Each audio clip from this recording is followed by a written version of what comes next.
السلام علیکم ورحمۃ اللہ وبرکاتہ۔ مصیبت اور تکلیف دور ہونے کے لیے نماز عشاء اول آ کر درود شریف کے ساتھ پڑھیں، انشاءاللہ ہر قسم کی تکلیف دور ہوگی اور مصیبت سے نجات ملے گی۔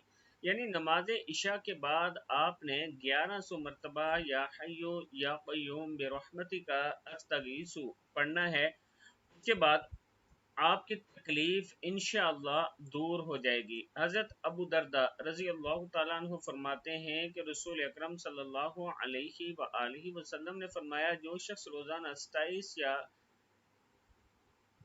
25 مرتبہ مومن مردوں اور مومن عورتوں کے لیے استغفار یعنی مغفرت کی دعا کرے تو وہ ان لوگوں میں سے ہوگا جن کی دعا قبول ہوتی ہے اور جن کی وجہ سے زمین والوں کو رزق دیا جاتا ہے۔ دعا یہ ہے، اللہم اغفر لی وللمؤمنین والمؤمنات والمسلمین والمسلمات۔ اے اللہ مجھے بخش دے اور سب ایمان والے مردوں اور سب ایمان والی عورتوں کو بھی بخش دے۔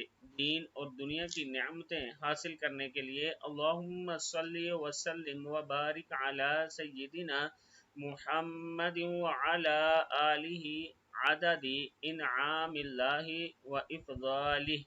اس درود پاک کو پڑھنے سے دین اور دنیا کی بے شمار نعمتیں حاصل ہوں گی۔ اللہ تعالی ہم سب کو اس پر عمل کرنے کی توفیق عطا